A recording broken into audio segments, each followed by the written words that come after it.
이 중도층을 어느 당이 효과적으로 빼오느냐, 이게 가장 큰 지금 총선의 딜레마입니다. 그런데 지금 민주당에서는 이재명 관련해서 중도층에 어필을 하려면은 이재명이 있어야 되느냐 없어야 되느냐, 이게 지금 문제가 되는 것이죠.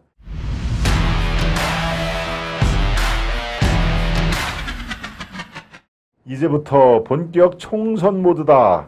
이제부터 총선 모드. 우리 시청자 여러분들 마음속에는 이미 이제 총선 모드가 됐죠. 내일 모레부터는 9월이니까 9, 10, 11, 12, 1, 2, 3 이제 딱 7개월 남았습니다. 총선이 4월 10일입니다. 4월 10일. 4월 10일이 총선이 있고요. 또 여러분들도 제가 공식적으로 보고회를 아직 드리지는 않았습니다만은 또 이게 여기저기 다른 방송에서도 먼저 얘기가 나오고요. 그래서 저도 이번 총선에 무관하지 않다. 제 고향이 충북 청주라는 것은 제 방송에 청주 간첩단 사건 때 제 고향 얘기가 여러 번 나왔죠. 그래서 저도 고향이 청주입니다. 이런 얘기를 했는데 제 고향 청주에 지역구가 4개가 있습니다. 상당, 흥덕, 서원, 청원 이렇게 4개가 있는데 그 흥덕구 현재 지역구 의원은 도종환 의원입니다. 접시꽃 당신 시인이었죠. 중학교 국어교사 하다가 전교조 충북 지부장을 맡으면서 이렇게 비례대표로 발탁이 되고 또 이제 흥덕구에서 연이어서 당선이 된 바로 그 지역구인데요. 그 지역구에 가서 도종환 현 의원을 좀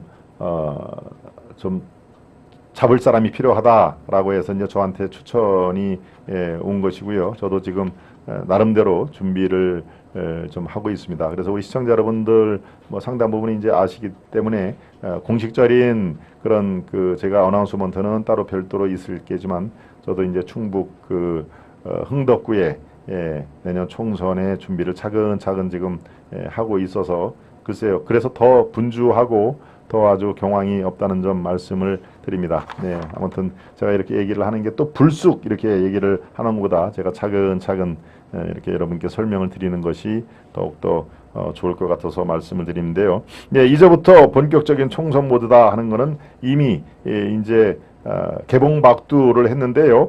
여야, 즉 국민의힘과 민주당이 최근 잇따라 지금 총선에 그런 총선을 앞두고 전략 회의 같은 거를 많이 했죠.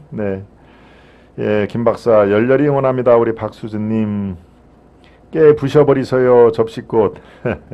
토미리스님, 토미리스 잘 계시죠?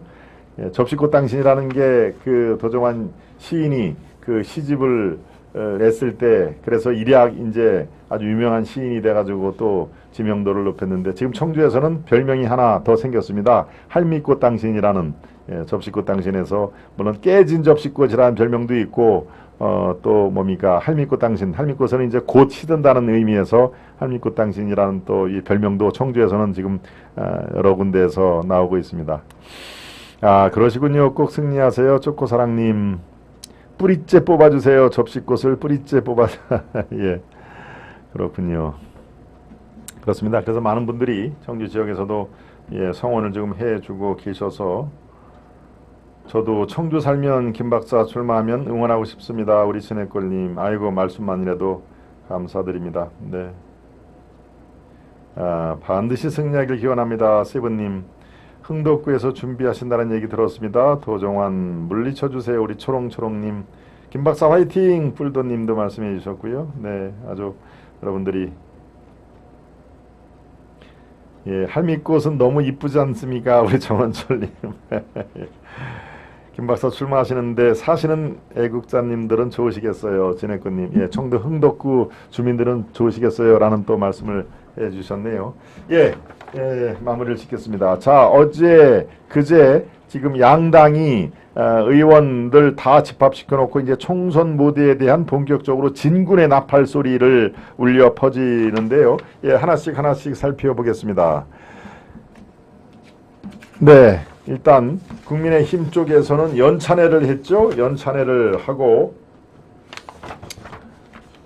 사진을 먼저 보여주시면 그 관련된 사진에 1박 2일로 저렇게 왼쪽에는 국민의힘 의원들 총회 겸 연찬회, 오른쪽에도 마찬가지로 이 민주당 의원들이 1박 2일로 각기 저렇게 의원총회를 외부에서 열은 겁니다. 연수원에서 열고 끝난 다음에는 또 국민의힘에서는 그 점심으로 회를 이렇게 먹었죠. 예, 안심하고 드십시오. 회 괜찮습니다. 어민들과 이렇게 횟집 장사하는 분들은 요새 타격이 많이 큽니다. 우리부터 솔선수범하겠습니다. 이렇게 얘기를 한 것이죠.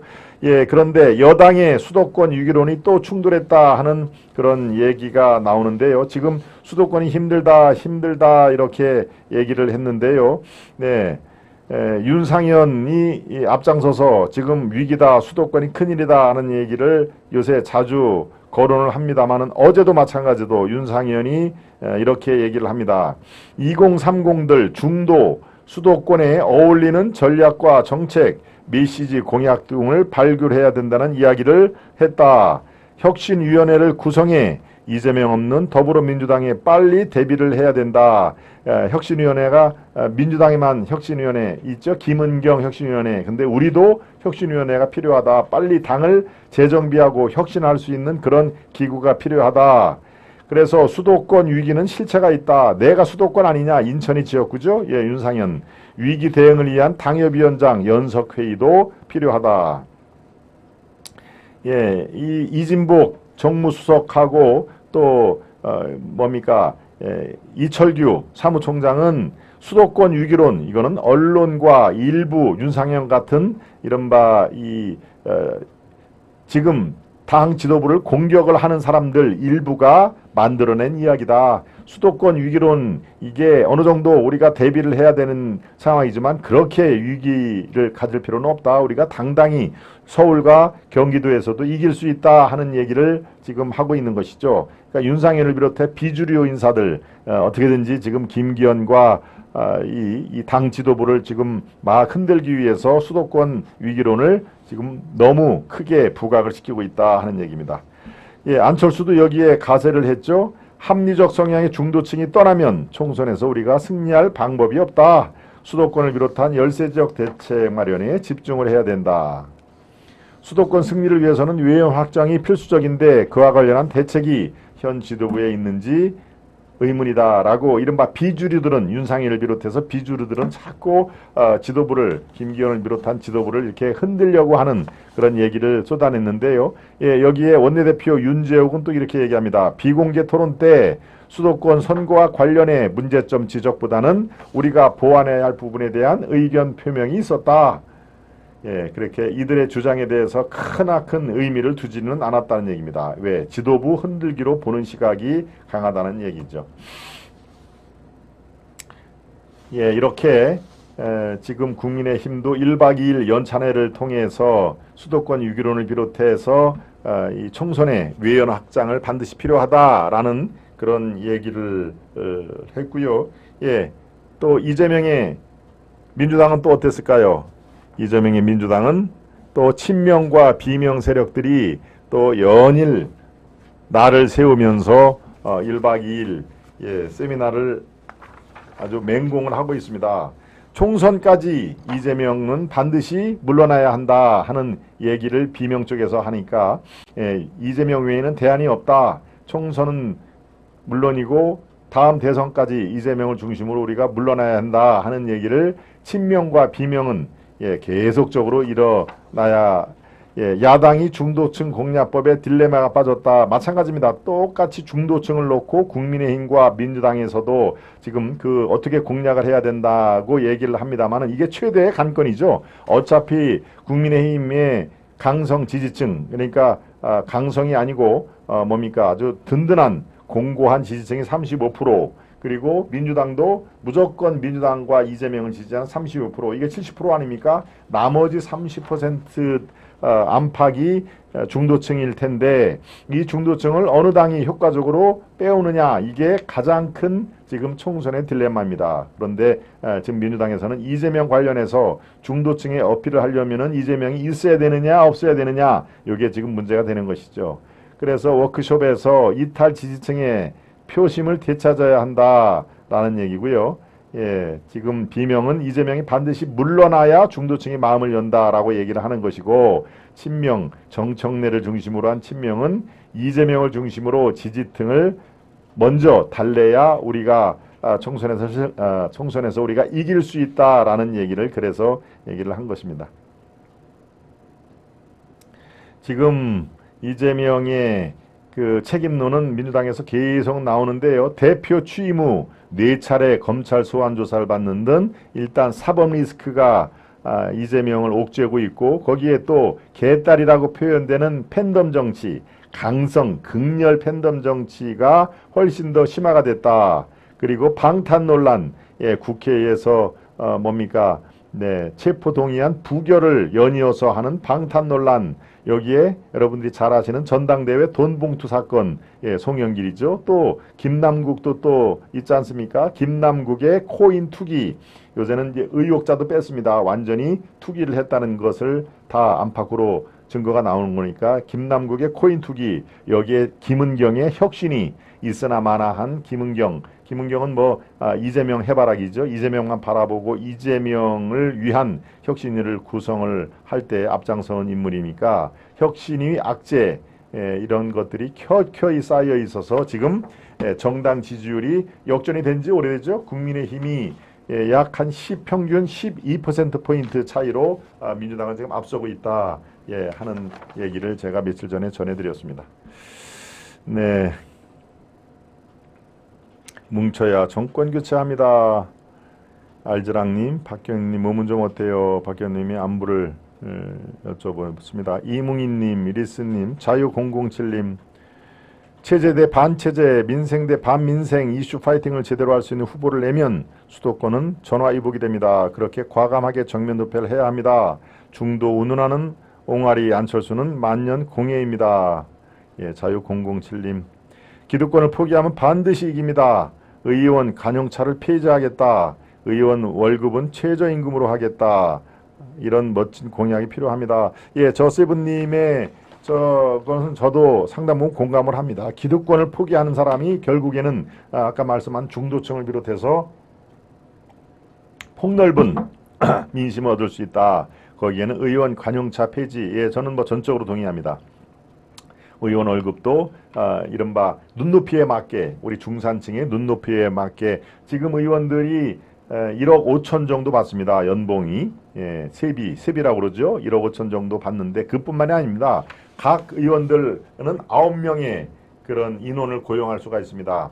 4급 보좌관 2명, 5급 비서관 2명, 그 다음에 6급, 7급, 8급, 9급 기사, 또 인턴 뭐 해서 9명의 직원을 고용할 수가 있는데, 그 9명 직원은 다 국가에서 급여가 나가기 때문에 실질적으로 의원 한 명의 의원실을 운영을 하는데 평균적으로 한 4억 정도를 쓴다고 합니다. 3억 5천에서 4억 정도를. 그러면 3억만 따져도 1년이면 36억, 한 40억이 든다는 얘기니까요. 사실은 어마어마한 것이죠. 그러니까 지금 저렇게 의원들 숫자도 마찬가지로 적정 수준으로 압축할 필요도 있을 뿐만 아니라 의원실에 들어가는 각종 세비, 이런 것들이 다 결국은 우리 세금에서 나가는 돈이기 때문에 뭔가 더 줄이고 압축을 할 필요가 있다라고 하는 의견에 저는 전적으로 동의를 합니다. 유재원님, 효자동무관님, 무당층이 많아졌다는 거, 특권 먼저 내려놓는 당이 표를 가져갈 듯합니다. 라고 효자동무관님과 세븐님의 견해가 일치가 됐습니다. 세븐님 좋습니다. 거품 빼야 됩니다. 우리 도희님. 네. 유재원님은 미친 짓, 이렇게 어떤 내용을 해주셨나요? 저도 그렇습니다. 우리 공화당 당원 가입을 하셨군요. 유대라사님 좋습니다. 우리 방송에는 뭐 각종 우리 공화당 또 국민의힘 지지, 또 국민의힘을 비판적으로 보시는, 지지도 그냥 맹목적인 지지가 있고 비판적 지지가 있습니다. 비판을 하면서 그래도 그쪽 당이 잘 되기를 바란다. 물론 지금 비판적인 지지는 바로 윤석열 정부가 성공을 해야 이른바 종북 세력이 바로를 멈출 수가 있기 때문에, 그런 싫든 좋든 간에 윤석열 정부는 이 성공을 해야 된다. 그래서 총선에서 이겨야 된다는 게 다 그 맥락 아닙니까? 만약에 이번 총선에서 역풍이 불어서 다시 민주당이 득세를 한다면은 지금처럼 150석, 160석, 지금은 169석이죠. 그 정도로 과반 이상을 받으면은 윤석열 대통령은 바로 레임덕입니다. 레임덕 바로. 예, 지금도 정권이 교체된 지금도 국회 권력을 장악하지 못해서 뭐든 일하고 싶은 게 다 판판이 민주당에 의해서 커트가 되는데 만약에 총선에서 또 다른 그런 현상이 벌어지면 이건 뭐 바로 힘을 하나 쓸 수가 없는 레임덕뿐만 아니라 식물 대통령이라는 얘기가 그래서 나오는 것이죠. 네.